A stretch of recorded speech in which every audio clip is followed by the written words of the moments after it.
जब हम किसी एक ग्रुप में दो तीन फंडों को कंपेयर करते हैं तो एक पॉइंट चेक करते हैं कि इनका बीटा क्या है। बीटा यह बताता है कि मार्केट के ऊपर नीचे होने पर यह फंड कितना हिलेगा। मार्केट का बीटा नॉर्मली 1 काउंट किया जाता है। अब इसको एक एग्जांपल से समझाता हूं कि मान लीजिए एक फंड का बीटा है 1.2%। अगर मार्केट 10% ऊपर की तरफ चढ़ा तो यह फंड 12% रिटर्न जनरेट करेगा। लेकिन वही चीज अगर मार्केट 10% डाउन हुआ तो यह फंड 12% गिरेगा।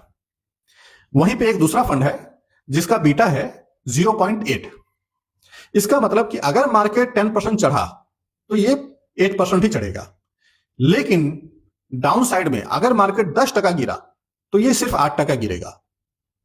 अब इसको एक कॉमन लैंग्वेज में एग्जांपल से समझिए। मान लीजिए आप हाईवे पे गाड़ी चला रहे हैं।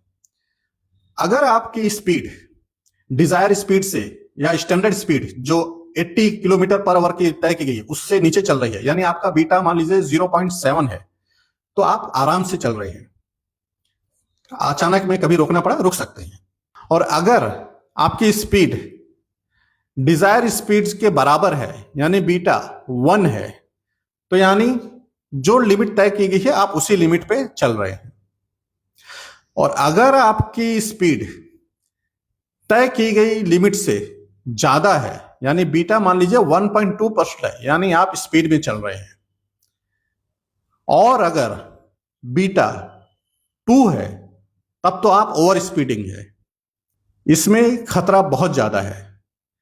तेजी में इसका अंदाजा नहीं आएगा, लेकिन अचानक में कहीं गाड़ी पे ब्रेक लगाना पड़ा तो गाड़ी उलट सकती है। तो बीटा नॉर्मली 1 या उसके नीचे होना चाहिए।